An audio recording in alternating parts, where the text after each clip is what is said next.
Bienvenidos a los Maestros del Valor, el primer programa de evaluación en México. El día de hoy conoceremos al Dr. Netzahualcóyotl Flores Lázaro. Él es ingeniero agrónomo egresado de la Universidad Michoacana de San Nicolás de Hidalgo. Es maestro en evaluación por la UNIVA y doctor en geografía por la Universidad Nacional Autónoma de México. Ha participado como conferencista y panelista en distintos foros nacionales e internacionales organizados por FECOBAL, INVAF y UPAV. Además, ha recibido distintos reconocimientos a sus ponencias por la calidad técnica de las mismas. Ha impartido clases en distintas universidades como la Universidad Autónoma de Querétaro y ha publicado artículos en distintas revistas. Recientemente terminó la investigación titulada Valoración de Servicios Ecosistémicos Hidrológicos, Unidades Ambientales, Bases para la Planeación Territorial, con la cual obtuvo el grado de doctor en Geografía por la Universidad Nacional Autónoma de México. Así que vamos a conocer al doctor Netzahualcóyotl Flores, que nos ayudará a entender un poco más acerca del valor de una cuenca. Bueno, pues bienvenido, doctor Netzahualcóyotl. Muchas gracias por haber aceptado esta entrevista. Bienvenido a tu programa. Gracias, al contrario, muy agradecido por la oportunidad de esta charla.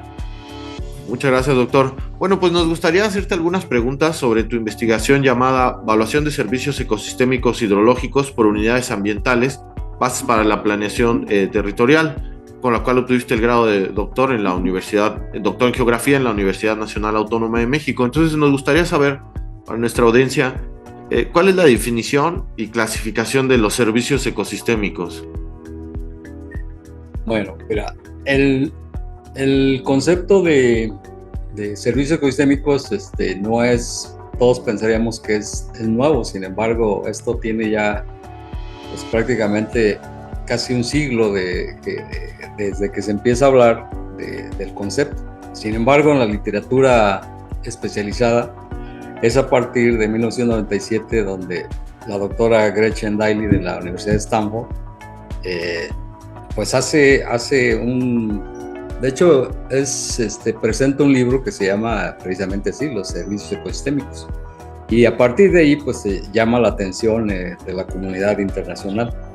Ella en esa ocasión, en ese libro, la definición que maneja es de los servicios ecosistémicos, los define como las condiciones y procesos a través de los cuales los ecosistemas naturales y las especies que los conforman sostienen y satisfacen la vida humana. Esa es una de las... Duró mucho tiempo esa definición sin moverse. De ahí para acá ha venido, es como un parteaguas, por así decirlo. Después, el 97, el trabajo relevante que hace Robert Constanza, en ese tiempo estaba en la Universidad de Vermont, con la evaluación de los ecosistemas a nivel global, pues también hace una modificación. Presenta una modificación. Y luego el trabajo más relevante de evaluación de ecosistemas del milenio, de que en la gestión de Kofi Annan cuando fue secretario de la ONU, este trabajo también establece una definición. Y así va a través del tiempo hasta el 2018, hay un panel intergubernamental para los servicios ecosistémicos y la biodiversidad. Ya conforma la definición, podemos decir la actual, que dice que los servicios ecosistémicos son las contribuciones de la naturaleza a las personas, todas las contribuciones positivas o negativas de la naturaleza viva a la calidad de vida de las personas. Esa es como que una definición integradora de los servicios ecosistémicos. Ok, y por ejemplo, ¿sería lo mismo que el capital natural? No, de hecho, quien ha manejado, bueno, hay varios autores, de los que yo he seguido más recurrentemente es a Robert Constanza y a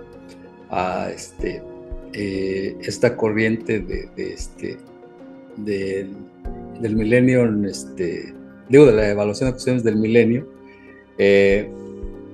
donde señalan que precisamente el capital natural lo producen precisamente los servicios ecosistémicos. O sea, los servicios ecosistémicos son los que producen el capital natural que finalmente se transforma en bienes y servicios. O sea, las interacciones que tienen los servicios ecosistémicos son los que producen el capital natural. pudiera entenderse como que son lo mismo, pero no, precisamente son como los causantes del capital natural, sí. Y me decías de la clasificación, también la clasificación de los servicios ha tenido pues un amplio desarrollo. Actualmente ya se concluye en 3 grandes grupos de provisión, que son los bienes y servicios que son los tangibles. ¿Cuáles son los tangibles? Pues el agua, la producción de alimentos, o sea, lo que vemos, porque también aquí tenemos por ejemplo, los servicios de regulación, que es como los que controlan el cambio climático, pues son son intangibles, y son más también, esos son más un poco difíciles para incluso valorar, cuantificar o valorar en su caso. Okay. Por ejemplo, ¿no? Sí. Y por ejemplo, bueno, este programa pues está dirigido a estudiantes de especialidad, maestría y evaluación. Pues, normalmente en una especialidad, en una maestría, les enseñan 3 métodos: mercado, físico y rentas. Y bueno, en el enfoque, etcétera. Pero tú, en tu marco teórico, en la investigación, mencionas algunos de los métodos de valoración económica del medio ambiente, así que de manera histórica, y pues no son exactamente método de mercado, físico y rentas, ¿no? Entonces, ¿puedes compartirnos un poco acerca de los métodos de valoración del medio ambiente? Claro, sí, mira, cuando empezamos a incursionar en esta temática, pues yo ya tenía que empezamos con esto, pues casi con 15 años ya de evaluador, y pues uno piensa, pues ya después de haber tomado pues infinidad de cursos, terminado una maestría y participar en congresos, como que pensaba como que ya estaba completa la formación en cuanto a la metodología. Sin embargo, cuando empezamos a revisar la literatura, pues me sorprendo, porque la valoración económica, también otra percepción que uno tiene, o es la formación que uno trae de los programas tanto de especialidad o de maestría, nada más limitado a estos enfoques. Sin embargo, la teoría económica es, yo siempre sostengo que es la misma. No hay dos teorías económicas, una para la evaluación inmobiliaria y otra para la evaluación ambiental. Es un tronco común. Incluso hay una división importante en la economía, donde se habla de la economía de los recursos naturales, y de ahí se desglosa pues cualquier cantidad todavía de conocimientos. Entonces, dentro de esa teoría económica se maneja una teoría que se denomina el valor económico total. Y para llegar al valor económico total, pues tenemos que analizar, sí, los enfoques estos que ya conocemos, pero hay otro tipo de valores que no consideramos en la evaluación inmobiliaria, y que ahora, pues analizando y reflexionando en esta teoría, pues cualquier activo tiene un valor económico total, que muchas veces, o en la mayoría de las veces, no los consideramos. Entonces, para esta teoría del valor económico total, se pueden utilizar dependiendo del tipo de valor. Ya ves que hay dos divisiones importantes, de los valores de uso y los valores de no uso. Normalmente siempre le damos toda la importancia a los valores de uso y muy poco o nulo atención al valor de no uso. Entonces, las metodologías que se aplican en la valoración de activos ambientales, pues va dependiendo precisamente de cuál es el objetivo. Y hay métodos, por ejemplo, que se basan en costos, que se basan en mercado, pero luego se abren a tener un poco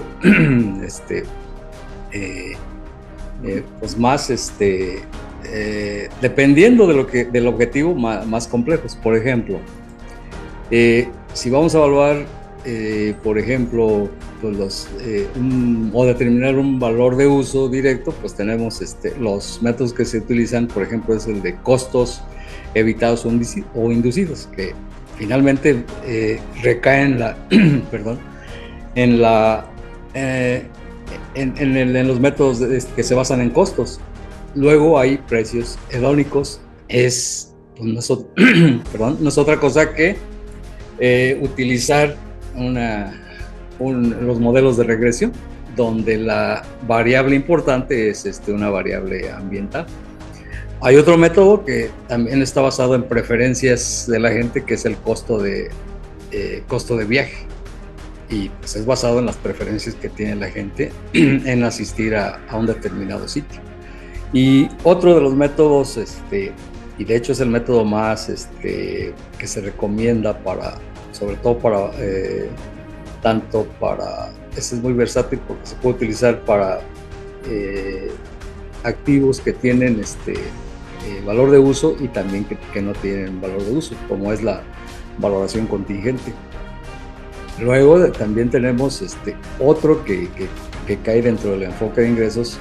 Bueno, si lo viéramos desde la parte inmobiliaria, cambio en productividad, que es basado en que un bien tiene una producción determinada y ante un cambio positivo o negativo, pues va a haber un cambio, y ese cambio es lo que se mide en valuación. Y en general esos son los principales. Hay derivaciones de todos estos métodos, pero son, como te comento, dependiendo de qué tipo de bien estamos evaluando y cuál es el objetivo que queremos alcanzar. Ok, Inge. Oye, otra pregunta que nos gustaría hacerte es, en tu investigación mencionas las externalidades ambientales positivas y negativas. Entonces, para nuestra audiencia, ¿cómo podríamos definir qué es una externalidad ambiental? Y mira, también en esta parte de la teoría económica de los recursos naturales, hay también es un tema que los economistas precisamente pues son los que más han trabajado en eso.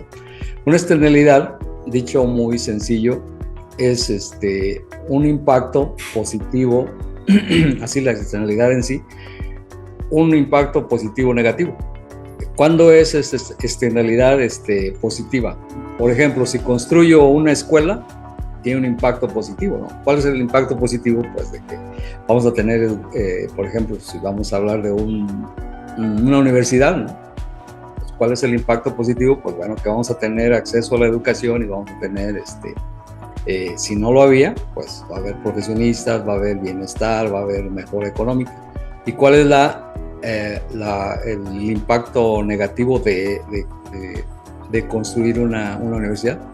Pues que vas a ocupar una parte del territorio donde vas a modificar el entorno y va a tener un impacto, a lo mejor dependiendo del tamaño de la construcción de la universidad. A lo mejor ocupas 10 hectáreas donde a lo mejor 5 de ellas vas a poner concreto y van a cambiar. Por ejemplo, si vamos ya de servicios ecosistémicos, por ejemplo, el de infiltración, pues se va a ver afectado porque ya no se va a infiltrar agua, sino ya se provoca más escorrentía. Entonces modificas el entorno. Esa sería como la externalidad negativa, ¿sí? Y la positiva, pues es todo esto que te comento, ¿no? O sea, es dicho muy sencillo y es ahora sí que medir los beneficios. Son las externalidades positivas, y los perjuicios que trae un proyecto son las externalidades negativas. Y ahí es donde se basa otra discusión entre ya otras ramas de la economía, que es la economía ecológica y la economía ambiental. Pero bueno, esa viene de otro costado. Bueno, porque de hecho en la investigación mencionas lo que es internalizar las externalidades ambientales. Entonces, externalidades ambientales positivas o negativas sería como el impacto, ¿no?, que se tiene sobre el entorno, los demás. Entonces, ¿qué quiere decir como internalizar las externalidades ambientales positivas o negativas? Sí, también esto viene de la teoría económica, y lo que pasa es de que, por ejemplo, en el enfoque que yo le estoy dando, como mi área de trabajo es una cuenca de 260,000 kilómetros cuadrados, que es la cuenca del río Duero, acá en Michoacán. De hecho, hay también un desarrollo amplio de esto a nivel global. Por ejemplo, la cuenca baja está en la cuenca baja normalmente de cualquier cuenca están, no es una generalidad, pero en la mayoría están asentadas la población y las actividades productivas, como la agricultura de alta productividad, que es el caso de Zamora. Entonces, en el Valle de Zamora, como sabemos, y así se denomina, la capital mundial de las berries. ¿Y por qué qué ocupa el cultivo del sistema de producción de fresa? Ocupa un insumo determinante, que es el agua, pero no nada más el agua en cantidad, sino debe ser de calidad, ¿sí? Entonces, esa agua pues está produciendo bienestar económico y de hecho es la principal actividad económica del Valle de Zamora. Pero la pregunta que debemos hacernos es ¿cuánto pagan los agricultores por ese insumo que ocupan para producir?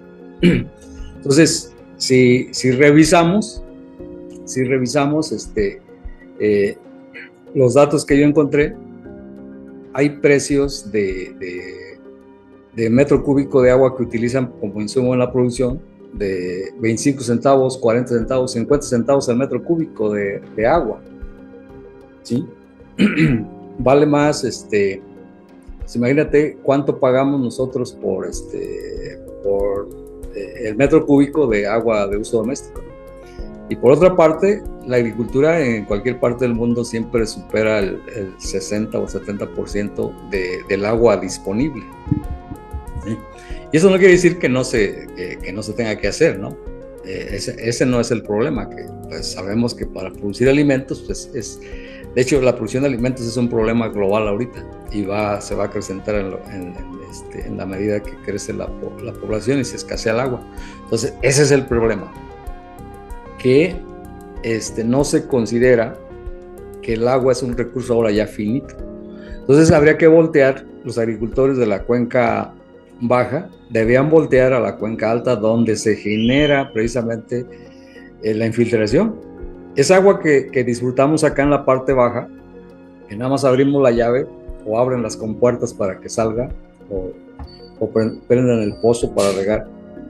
Depende de los ecosistemas de la cuenca alta, de las áreas de bosque, en nuestro caso de pino-encino, ¿sí?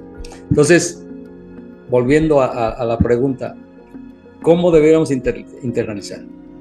Es obvio que los agricultores y nosotros mismos, todos los usuarios del agua de la cuenca baja, no pagamos el costo real del agua.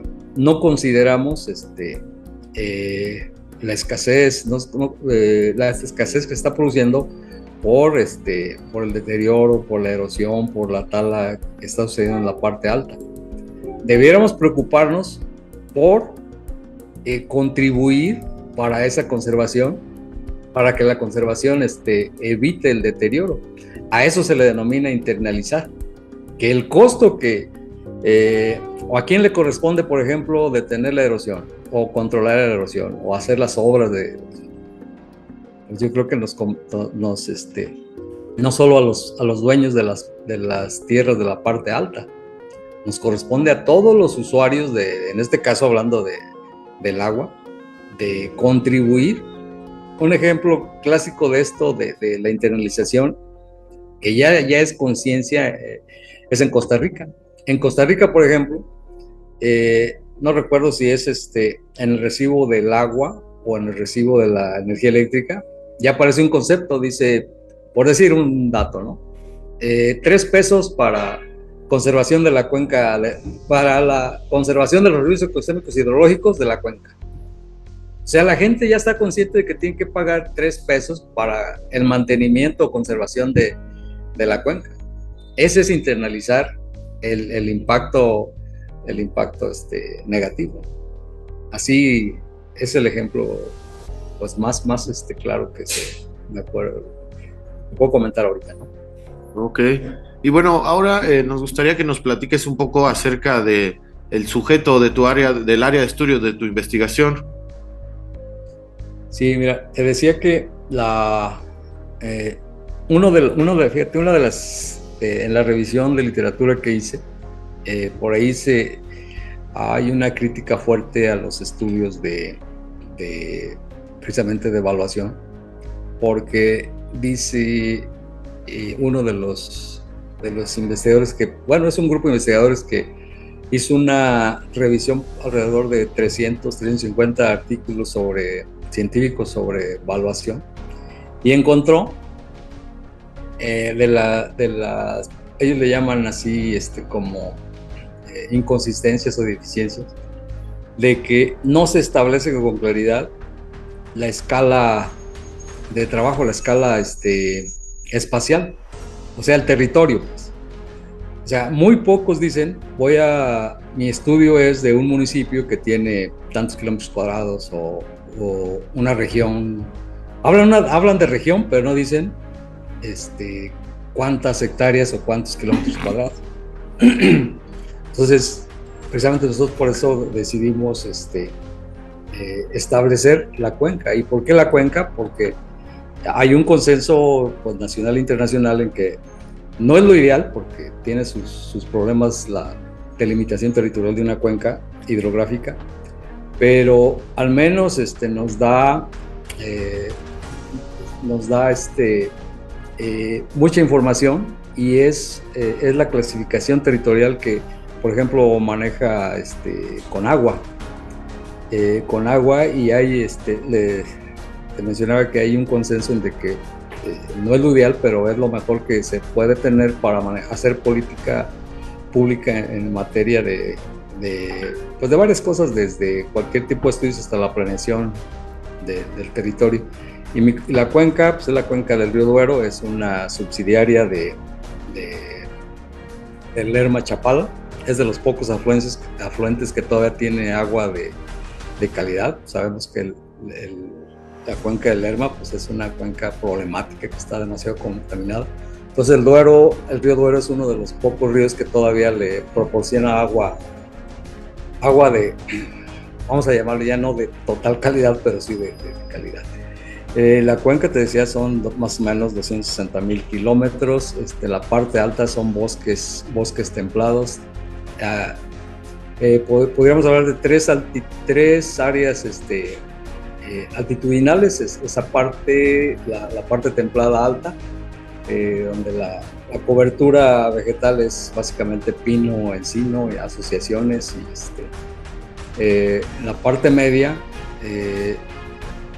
ya cambia un poco la vegetación, ya empezamos a tener vegetación subtropical, y luego pues ya finalmente tenemos las grandes planicies que son del Valle de Zamora y lo que es ya Ciénega de Chapala, donde pues, bueno, te decía que están, tenemos las berries, tanto los valles de Tangancícuaro como de Valle de Zamora, y la parte agrícola de producción de granos, que es la Ciénega de Chapala.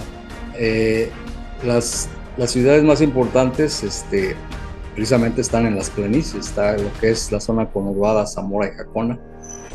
Te comentaba que sigue siendo la agricultura, sigue siendo el motor de desarrollo de estas zonas.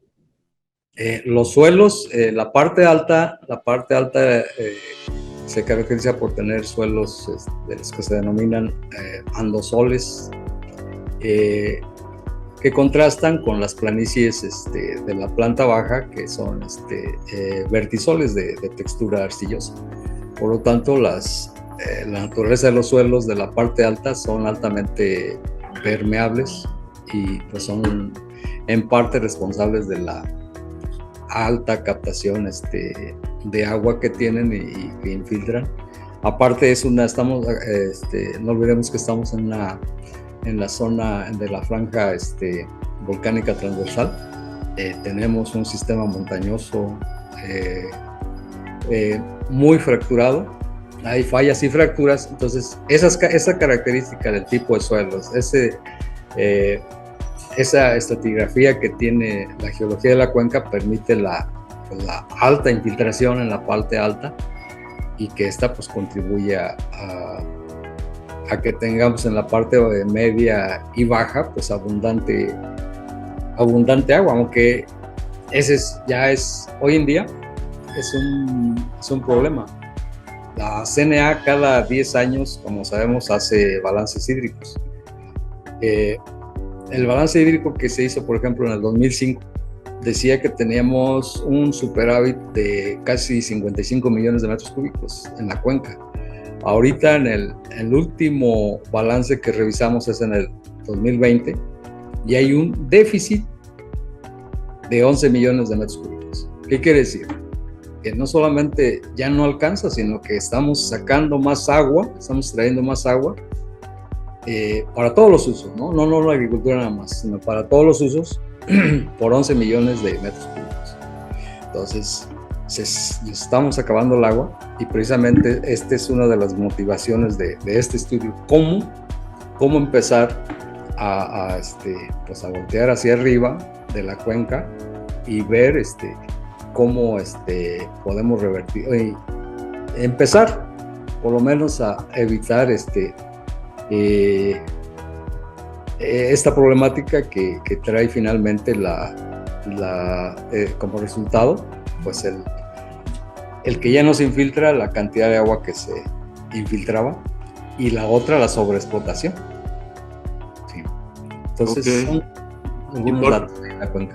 Pero, por ejemplo, en tu investigación, mencionas la importancia de la cuenca en la planeación territorial como eje rector del desarrollo social, económico y ecológico. Entonces, es un poco lo que nos dices, pero podría incluso derivar que a partir del estado de la cuenca se limite la construcción de nuevas viviendas a tal número, o se limite la actividad agropecuaria a cierta cantidad.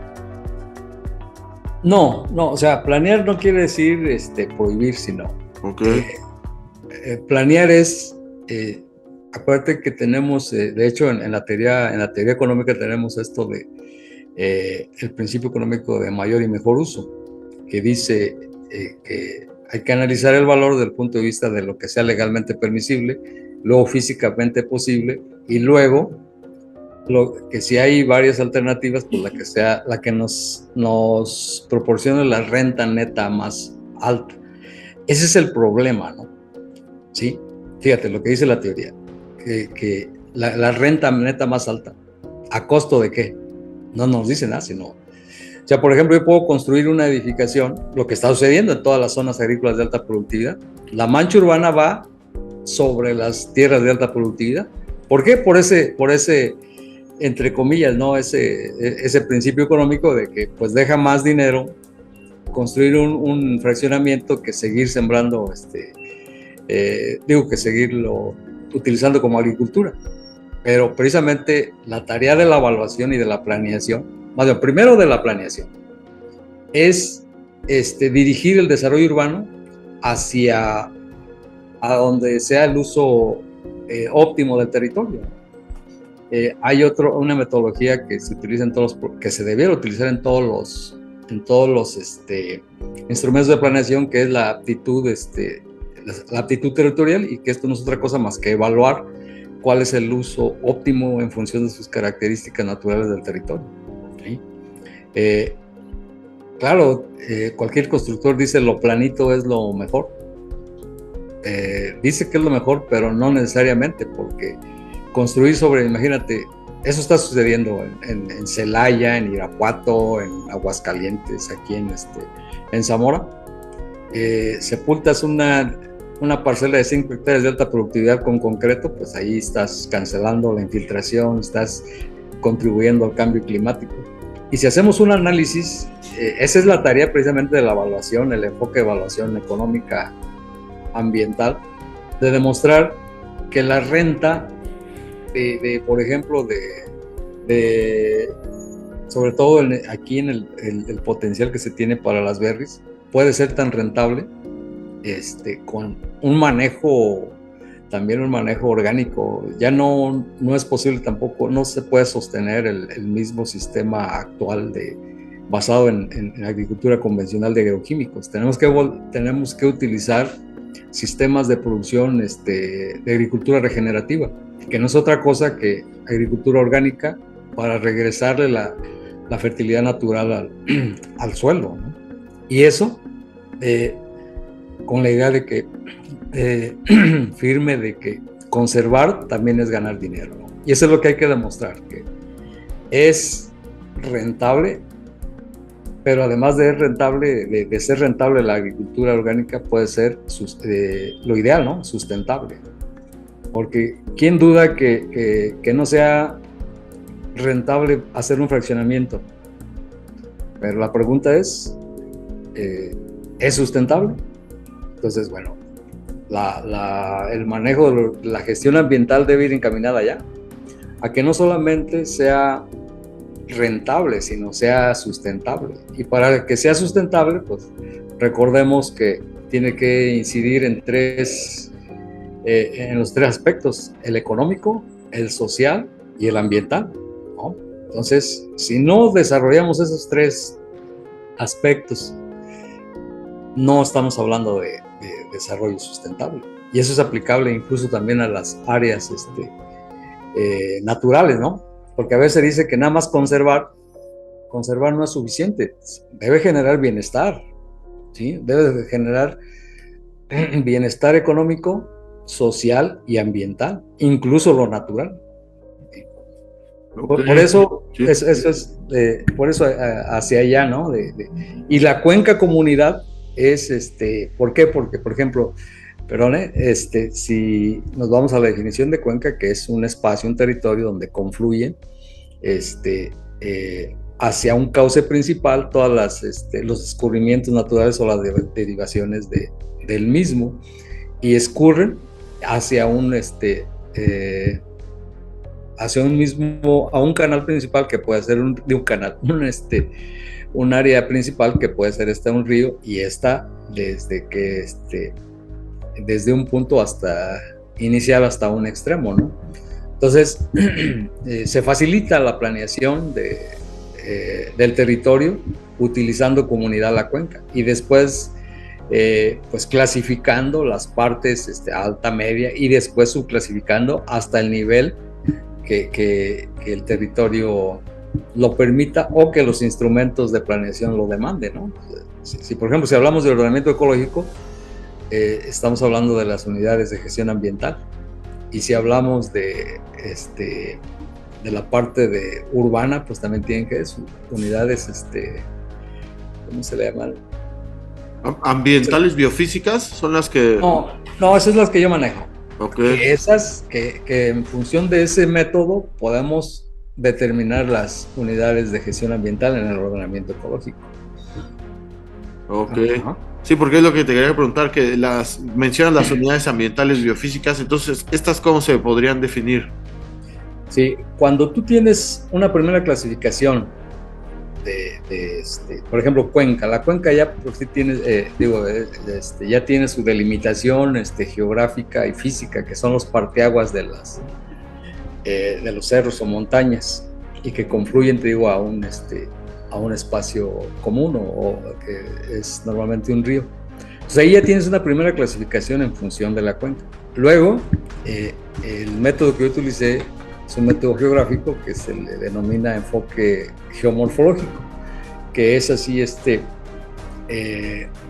clasificar el relieve de acuerdo a sus formas, y tiene 4 formas principales, que son en función de las características de altura relativa, de pendiente, y de su función en relieve se clasifican en montañas altas. Es una subclasificación. Primero en montañas, en lomeríos, en piedemontes y planicies. Esas son 4 clasificaciones fundamentales en la clasificación del relieve. Posteriormente, puedes hacer una subclasificación de montañas altas, medias y bajas en función de la altura relativa. Luego lomeríos igual, altos, medios y bajos. Los piedemontes, por su tipo, por su origen, pueden ser se localiza, o por su ubicación, ¿no? Que están en la parte alta entre montañas o son acumulativos en las partes bajas. Y luego las planicies también, pues depende de su origen, si son aluviales o son acumulativas, ¿sí? Y todavía puedes hacer una clasificación todavía más, más grande, a nivel de, puedes llegar incluso a nivel de hectárea, ¿no? Esa es la fortaleza que tiene el enfoque geomorfológico, porque es una clasificación que tú la puedes hacer hasta nivel de hectárea. Y en esa nivel de hectárea tú puedes determinar tu unidad ambiental biofísica. ¿Y por qué unidad ambiental biofísica? Porque la clasificas por el tipo de roca, por su geología, por su edapología, por la vegetación, por la gente que vive ahí. Por eso es esa unidad, dependiendo de tu objetivo, puede ser la cuenca, puede ser subcuencas, puede ser municipal, puede ser puedes desfragmentar el territorio al nivel de interés que tú requieres, ¿sí? Y su carácter numérico, pues imagínate tú que manejas las matemáticas muy bien. Imagínate que tengas una cuenca de 360,000 hectáreas en un cuadro de doble entrada donde tienes la unidad 1 hasta la unidad, por ejemplo, yo clasifiqué algo así como 900 unidades ambientales biofísicas. Entonces, que tengas de la 1 a la 900 por tipo de suelo, tipo de roca, por productividad, por si tiene agua o no tiene agua, y cuántos habitantes viven en cada unidad, qué tipo de vegetación, qué tipo de especie. Imagínate lo que puedes hacer con un cuadro de doble entrada de una cuenca de esas características. Hasta ahora, para el interés de la evaluación inmobiliaria, pues el valor por hectárea, ¿no? Sí. Esa es la utilidad de desfragmentar el territorio a esos niveles. Y puede hacerse todavía más, a una escala todavía hasta he visto estudios hasta de centímetros, ¿no? Pero eso ya es para otro tipo de estudios. Pero ese es el objetivo, y esa es una unidad ambiental biofísica, ¿no? Es una clasificación del territorio a un nivel de superficie de interés que tengas. Por eso te decía que con esta clasificación podemos hacer unidades de gestión ambiental, ¿sí? Que sirven para el ordenamiento ecológico del territorio. De hecho, la propuesta de mi trabajo es que, así como hay parámetros ya por ley que se deben observar para cuando los municipios, los estados o el mismo país hace el ordenamiento ecológico, ya están obligados a observar varios parámetros. Nuestra propuesta es de que la evaluación, el valor económico de los servicios ambientales o ecosistémicos sea un indicador también dentro de todo el análisis que se hace en el ordenamiento ecológico. Finalmente esa es la propuesta, ¿no? Así como se dice, a ver, ¿qué tipo de pendiente, qué tipo de vegetación, qué tipo de esto? Bueno, ¿cuánto vale esa unidad económica?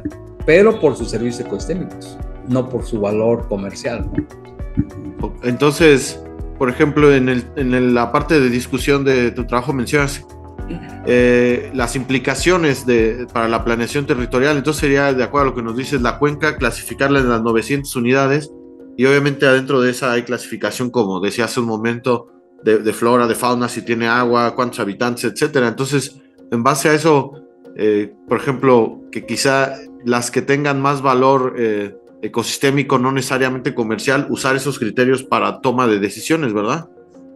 Exactamente. O sea, por eso yo insisto, cada vez que tengo oportunidad de hacerlo, que el objetivo de la evaluación económica de activos ambientales o servicios ecosistémicos no es llegar a un número por llegar a un número, sino esa es una importancia relativa. Hay que poner un indicador económico porque solo así entiende sobre todo quien toma decisiones, ¿no?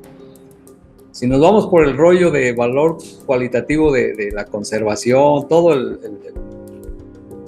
sentimiento verde, pues sí, pero si tú le llevas números a quien toma decisiones, pues hasta te va a hacer caso, ¿no? Mira lo que los ecosistemas le aportan y mira lo que, si no conservamos, lo que vamos a perder. O sea, es tomar decisiones, sí, contribuir a la toma de decisiones, pero mejor fundamentadas, ¿no? No en sí ¿cómo se dice? No en sí el valor per se, sino qué perdemos y qué ganamos si no actuamos ante la problemática, ¿no? Todos sabemos que el agua, cuánta literatura no hay de la problemática que se decía que iba a haber. Monterrey, por ejemplo, ahí está el caso más real, ¿no? De lo que sucede cuando el agua no alcanza. Y también, si revisamos la prensa, sobre todo la prensa de la televisión o prensa digital, ¿qué tipo de soluciones se plantearon para resolver ese problema del agua? Yo nada más escuché que van a perforar 60 pozos, que están construyendo otra presa, pero nadie habló. Eso es, por ejemplo, meter 60 pozos, ¿qué es? Es meter 60 popotes al mismo vaso, ¿no? Se van a acabar más pronto el agua que hay en ese vaso, porque pues es del mismo acuífero.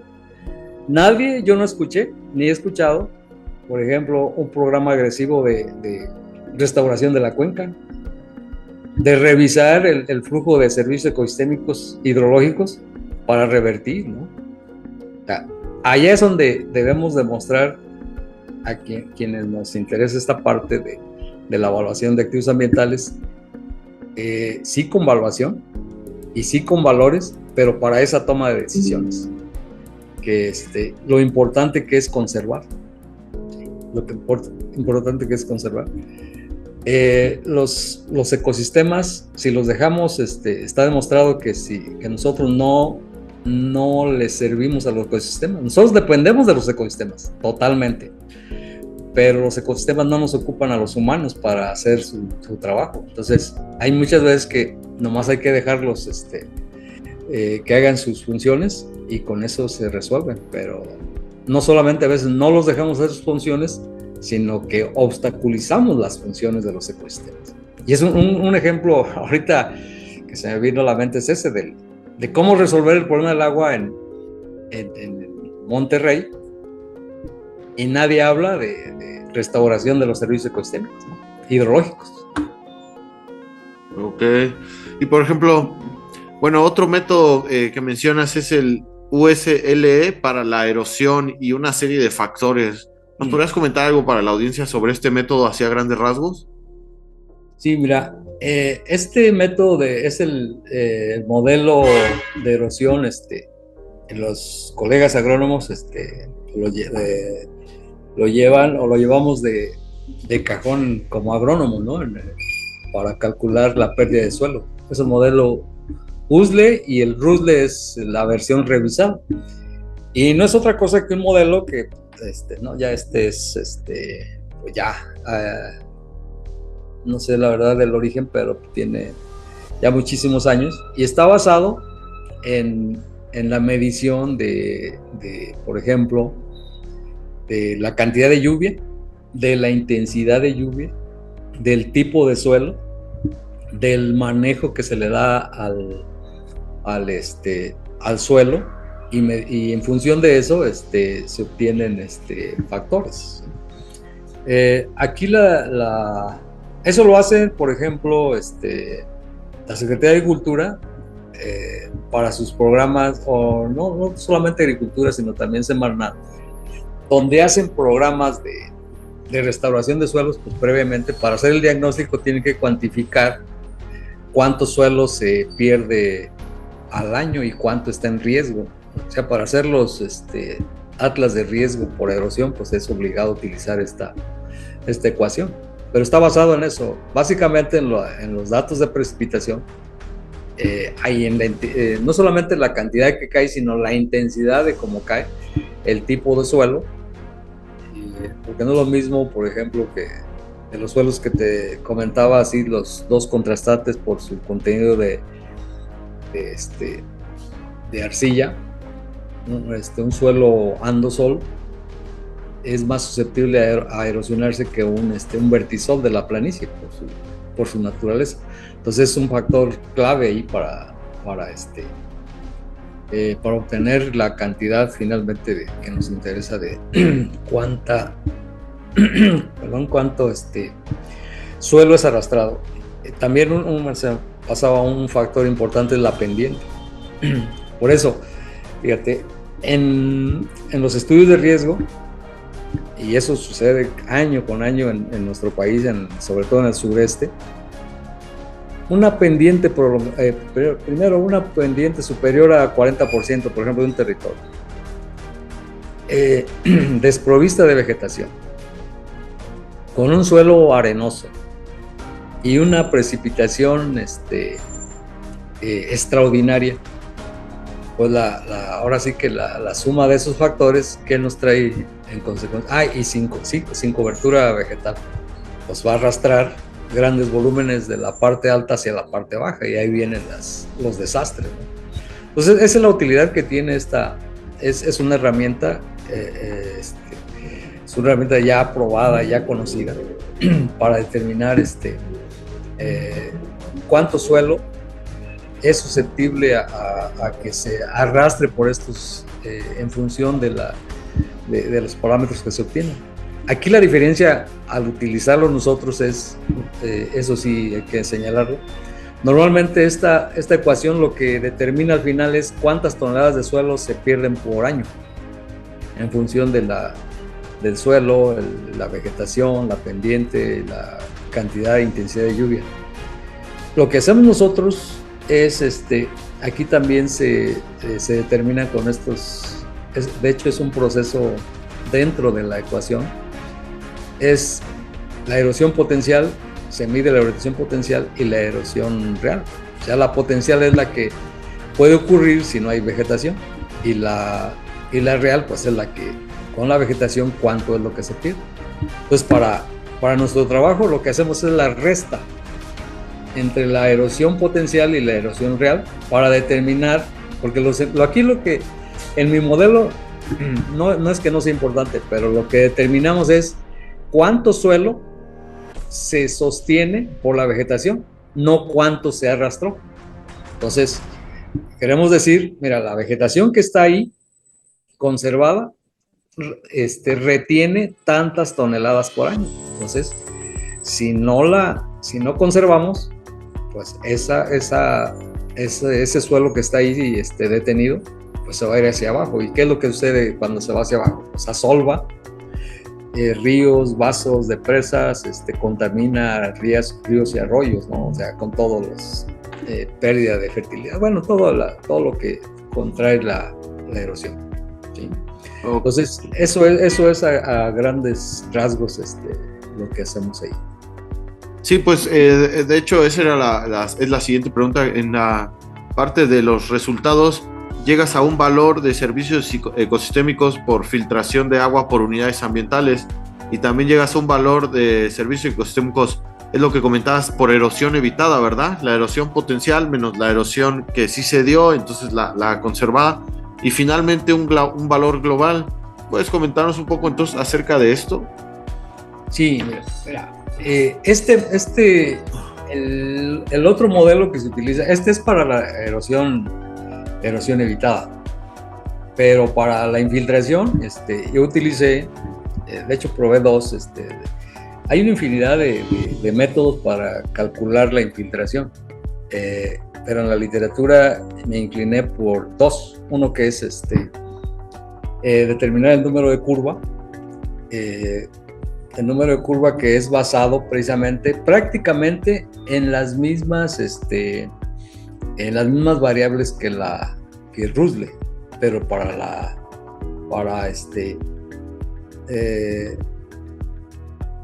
para la infiltración, ¿no? Y aquí nada más lo que tiene por decir, otro factor que se utiliza ya en el modelo de la infiltración es, por una parte, las prácticas de cómo se maneja en este caso el suelo. Ese es un factor. Y la otra es se desglosa el tipo de textura que tiene y el tipo de roca que está en el subsuelo. Pero prácticamente precisamente por eso me incliné, porque no había, aparte que esto se hace sin presupuesto, esto es con recursos propios. También vale la pena mencionar. Todos estos datos es de fuente de información secundaria. ¿Sí? Eso se aclara en su momento por ahí. ¿Por qué? Precisamente por costo y tiempo. ¿Qué es lo que hay que hacer después de esto? La segunda parte es hacer este mismo modelo, correrlo, pero con información de fuente primaria, ya ir a hacer trabajo de campo. ¿Sí? Deben cambiar, desde luego, no lo mismo que los parámetros. Por ejemplo, aquí lo que yo hice de directo es el mapa de vegetación, pues sí es el actual, porque ese yo lo hice. Pero prácticamente geología, suelos y todo eso, son información de fuente secundaria. Entonces, aquí lo que hay que hacer ya en el siguiente paso es, para seguir con esta investigación, es correrlo el mismo modelo, pero ahora ya con fuente primaria, ¿no? Por ejemplo, ir a hacer análisis de suelos, ahora ya con la clasificación geomorfológica que tengo, pues se presta, porque ya puedo ver la intensidad de muestreo y todo eso. Entonces, determinamos, por ejemplo, la capacidad de infiltración por unidad, para determinar, a ver, por ejemplo, en mi clasificación de las 4 formas principales, las montañas y los lomeríos son los que tienen los valores más altos de infiltración. ¿Y cuál es la razón? La razón, pues que son las que tienen todavía más vegetación original de pino y encino, y están conservadas. Eso es básicamente lo que encontramos. Y también vemos cuáles unidades, cuáles áreas de la cuenca tienen más riesgo de erosión, cuáles consumen, porque ahí vimos, aunque no fue esa es otra parte, pues más la investigación, pues no se puede en un solo trabajo de tesis abarcar tantos problemas. Pero, por ejemplo, lo que sí identificamos y lo que queremos identificar es en qué partes de la cuenca.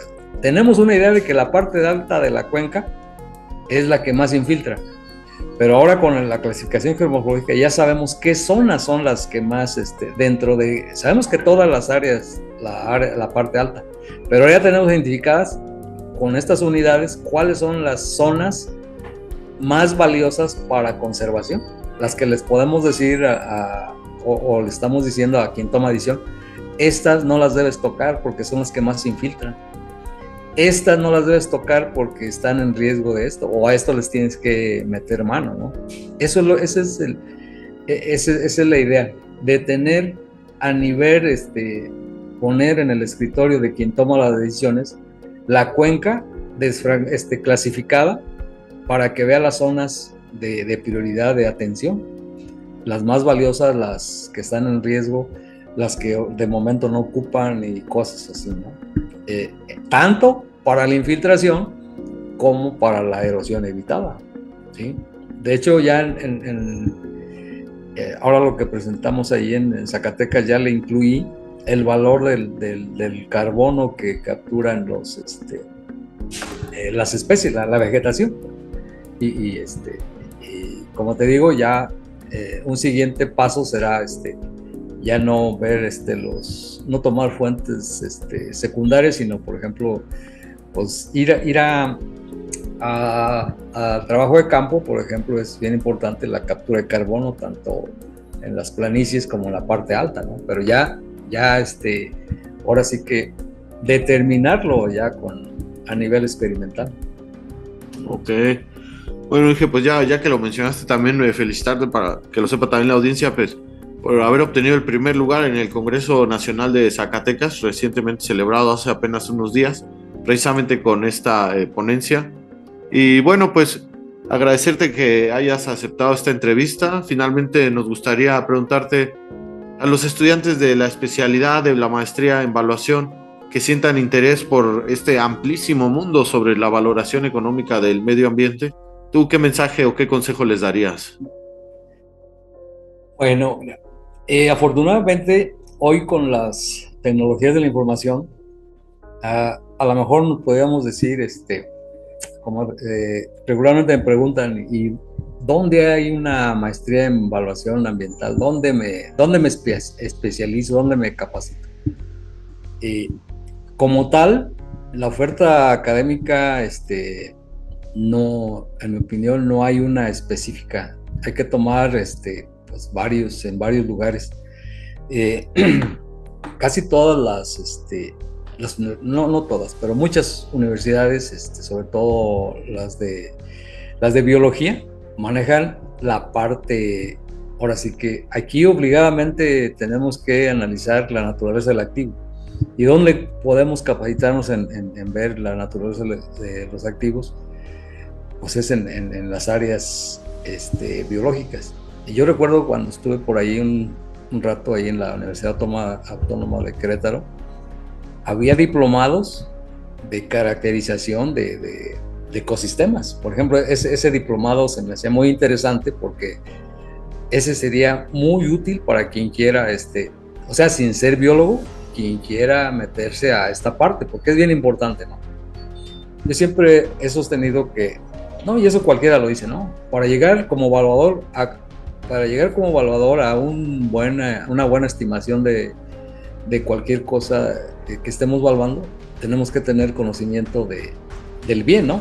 Tenemos que saber qué es lo que estamos evaluando. Eso es en cualquier área.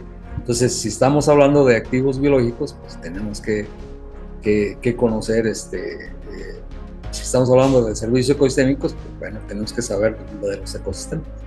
Pero cursos o diplomados, en principio, como ese, ¿no? Y es que pues el conocimiento, como tú lo señalas, es muy amplio. Sé que en Aguascalientes, por ejemplo, el CONACYT tiene un centro CONACYT, ahí se oferta una maestría en econometría para evaluación ambiental. Pero esa es una parte, los números es otra parte, ¿no? Sí, pues yo recomiendo que, pues, no digo que una es más importante que otra, pero si queremos evaluar con conocimiento de causa, tenemos que entrarle a las dos partes, a la parte biológica para describir y caracterizar adecuadamente lo que traemos entre manos, y luego la parte econométrica o matemática, pues como debe ser, ¿no?